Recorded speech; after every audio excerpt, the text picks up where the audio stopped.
Hello दोस्तों, आज हम हेवनली सोलो का सीजन 1 का लास्ट एपिसोड एक्सप्लेन करने वाले हैं, जहां पर एपिसोड की स्टार्टिंग में हमें दिखाया जाता है कि जो वोयान होता है वो वहीं पर ही बैठकर एक पावर को समन कर रहा होता है। लेकिन दोस्तों, जिस पावर को वो समन कर रहा होता है उस पावर के बारे में इसे उसी डिमोनिक गर्ल ने बताया हुआ होता है, जो कि उसके पास बैठी भी होती है और वो काफी ज्यादा खुश भी हो रही थी कि अब वोयान इस पावर को समन कर लेगा। इसके बाद इसकी सारी की सारी यंग एनर्जी मेरे पास आ जाएगी और अब मैं जो भी चाहूँ फिर मैं कर सकूंगी। ये बात सुनते ही दोस्तों हम देखते हैं कि जो वोयान होता है वो उस एनर्जी को समन कर ही रहा होता है, लेकिन तभी अचानक वो वहाँ पर उस डिमोनिक लेडी का हाथ पकड़कर कहने लगता है कि तुम्हें क्या लग रहा है कि तुम मेमोरी को चेंज कर दोगी और मैं तुम्हारे कहने पे ये सारी चीजें करता रहूंगा? ऐसा नहीं होने वाला, मुझे सब पता लग गया है। जिस पर हम देखते हैं दोस्तों जो डिमोनिक लेडी होती है वो कहने लगती है कि नहीं, क्या तुम्हें मेरे प्यार पर यकीन नहीं है? जिस पर हम देखते हैं दोस्तों जो कि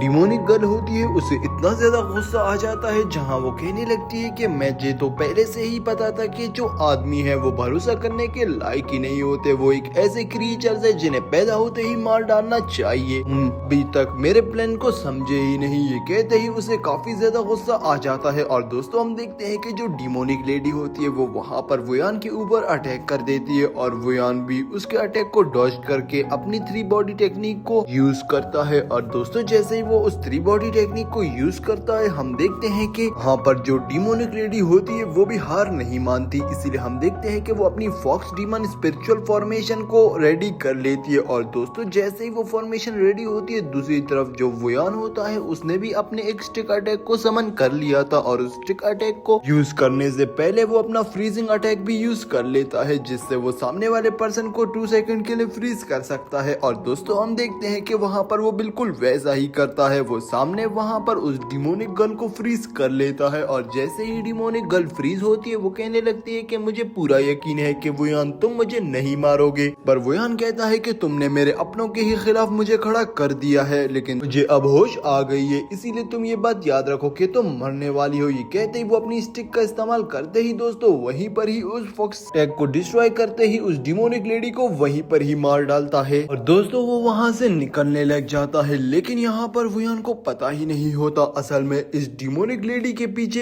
एक फॉक्स स्पिरिट छुपी हुई होती है और दोस्तों ये एक फॉक्स डीमन स्पिरिट होती है और ये काफी ज्यादा जांट होती है क्योंकि डिमोनिक लेडी का असल रूप होता है। जहाँ पर वो इतने ज्यादा गुस्से में आ जाती है कि वो कहने लगती है कि मैंने तुमसे प्यार किया और मैंने तुम्हें इतने ज्यादा मौके दिए कि तुम मेरे हो जाओ, लेकिन तुम्हें तो मेरा होना ही नहीं है। अगर तुम मेरे नहीं हो सकते तो मैं तुम्हें इस दुनिया में जिंदा रहने ही नहीं दूंगी। मुझे तुम्हारी यिंग यांग एनर्जी चाहिए थी, लेकिन अब मुझे तुम्हारी यिंग यांग एनर्जी नहीं बल्कि तुम्हारी मौत चाहिए। ये कहते ही दोस्तों हम देखते हैं कि जो डिमोनिक लेडी थी वो अब फॉक्स में कन्वर्ट होकर अटैक करना स्टार्ट कर देती है वहाँ पर वोयान के ऊपर। दोस्तों शुरुआत में हम देखते हैं कि वोयान उसके अटैक्स को सिर्फ देखकर जज कर रहा होता है कि ये किस टाइप के अटैक यूज कर रही है और वहीं पर ही हम देखते हैं कि वो उसके काफी ज्यादा अटैक्स को डॉज करता है। जैसे ही वो उन्हें डॉज करता है हम देखते हैं कि वो वहाँ पर अपने आप को एक मंकी बीस्ट में कन्वर्ट कर देता है। जैसे ही वो मंकी बीस्ट में कन्वर्ट हो जाता है दोस्तों तभी हम देखते हैं कि वो अपना 6 ड्रैगन अटैक वहाँ पर यूज कर लेता है उस डिमोनिक फॉक्स लेडी के खिलाफ और जैसे ही वहाँ पर वो अटैक वहाँ पर यूज होता है हम देखते हैं कि डिमोनिक लेडी के जितने भी साइड के पैर होते हैं वो सभी के सभी कट जाते हैं और वहीं वो उस डिवाइन ड्रैगन को समन करके सीधा अटैक कर देता है उस लेडी के ऊपर, जिसकी वजह से हम देखते हैं कि जो दोस्तों लेडी होती है वो उस ड्रैगन के अटैक को बर्दाश्त नहीं कर पाती और वहीं पर ही वो गिर जाती है और गिरने के बाद वो इतनी ज्यादा घायल हो जाती है वो कहने लगती है कि वोयान मैं तुम्हें सच सच बताना चाहती हूँ कि मुझे तुम्हारी प्योर यंग एनर्जी क्यों चाहिए थी। तभी पास के सीन में चली जाती है और उस सीन को एक्सप्लेन करने लगती है कि मेरी 2 सिस्टर थी और जेंगफू नाम का एक बंदा होता था जो कि एक कल्टीवेटर था, लेकिन वो एक डिमोनिक कल्टीवेटर था। उसने मुझे मेरे पूरे गाँव वालों को तंग किया हुआ था, हमारा पूरा का पूरा विलेज उससे काफी ज्यादा तंग था। तभी जेंगफू को ने के लिए हमने एक दिन प्लान बनाया, लेकिन मेरी सीनियर सिस्टर ने कहा कि तुम दोनों यहीं पर ही रुकोगी, जिस पर मैं काफी ज्यादा नाराज भी हुई। लेकिन मेरी सीनियर सिस्टर नहीं मानी, उसने कहा अगर मेरी मौत भी हो जाती है तो तुम लोगों को मेरा रिवेंज लेना होगा और तुम्हें यहीं पर ही रुकना होगा ताकि मैं अगर मर भी जाऊं तो मरने के बाद तुम लोग इस विलेज की भी रक्षा कर सको। ये बात कहते ही हम देखते हैं कि वहाँ पर जो वो लड़की होती है एल्डर सिस्टर उस डिमोनिक लेडी की, वो जेंगफू से फाइट करने के लिए चली जाती है। लेकिन जैसे ही वो जेंगफू से फाइट करने के लिए चली जाती होती है। हमें अगले ही सीन में फिर से उसी एल्डर सिस्टर को दिखाया जाता है जिसका नाम लिंग होता है। और दोस्तों लिंग इस बार काफी ज्यादा घायल होती है। तभी वो दोनों सिस्टर्स भागकर लिंग के पास आती हैं और लिंग से कहने लगती है कि लिंग तुम्हें क्या हुआ, तुम इतनी ज्यादा घायल क्यों हो, मैं सच सच बताओ कि तुम्हारे साथ क्या हुआ है। जिस पर लिंग कहती है कि मेरी परवाह करना छोड़ दो, अब तुम्हें इस पूरे के पूरे विलेज की रक्षा करनी होगी। यहाँ पर काफी ज्यादा मोनिक कल्टीवेटर आ रहे हैं और अब वो हम पर अटैक करने का सोच रहे हैं। ये बात सुनते ही दोस्तों वहाँ पर जो वो फॉक्स डीमन लेडी होती है उसे इतना ज्यादा गुस्सा आ जाता है कि वो कहने लगती है कि मुझे सच सच बताओ कि तुम्हें ज़ेंगफू ने ही मारा है। जिस पर हम देखते हैं कि लिंग वहाँ पर कुछ कहने ही लगती है कि उससे पहले ही उसकी मौत हो जाती है और वो लोग वहाँ पर काफी ज्यादा इमोशनल हो जाते हैं। और उसके बाद दोस्तों हमारा सीन प्रेजेंट में शिफ्ट होता है जिस पर हम देखते हैं वुयान कहने लगता है कि अगर ज़ेंगफू ने हमारी सिस्टर को मारा तो तुम मेरे पीछे क्यों पड़ी हो, तुम्हें मेरी प्योर यंग एनर्जी क्यों चाहिए और तुमने मुझे प्यार का लालच क्यों दिया और मुझे अपने प्यार के झांसे में क्यों फंसाया। जिस पर हम देखते हैं कि वहाँ पर जो वो डीमोनिक फॉक्स लेडी थी वो कहने लगती है कि प्यार से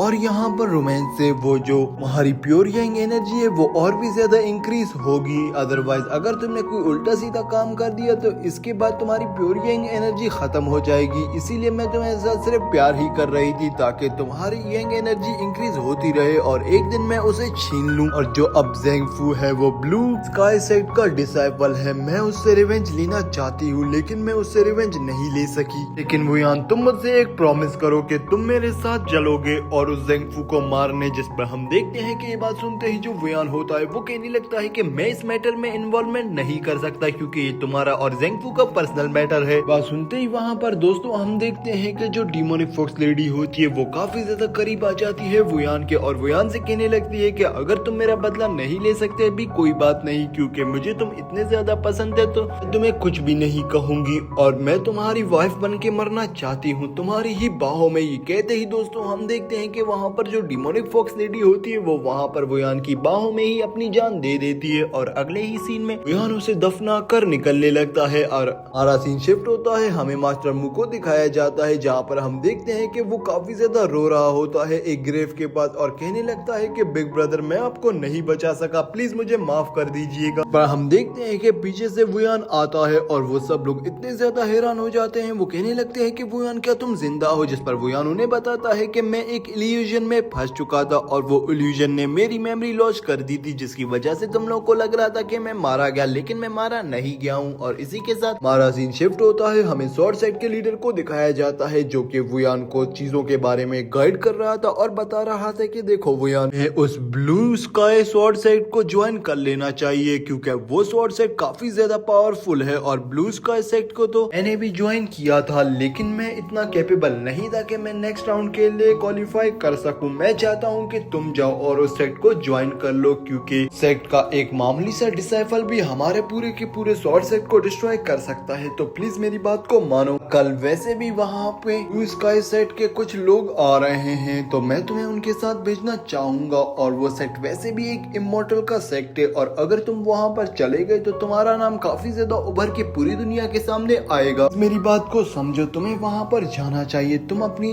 आवर्स को उधर प्रूफ करोगे तो तुम एक इमोर्टल भी बन सकते हो। प्लीज ये हमारे लिए काफी ज्यादा फायदेमंद होगा। ये बात सुनते ही दोस्तों हम वुया को देखते हैं जो कि वहाँ पर अपने मास्टर की बात मान लेता है और कहने लगता है कि जैसा आप कहें मास्टर, मैं जरूर जाऊंगा उस ब्लू सेक्ट। और दोस्तों ये कहते ही हमारा ये सीजन और ये एपिसोड यहीं पर ही एंड हो जाता है। तो आपको कैसा लगा ये सीजन 1 कमेंट बॉक्स में जरूर बताना। तब तक के लिए दोस्तों मिलते हैं अगले सीजन में, तब तक के लिए बाय।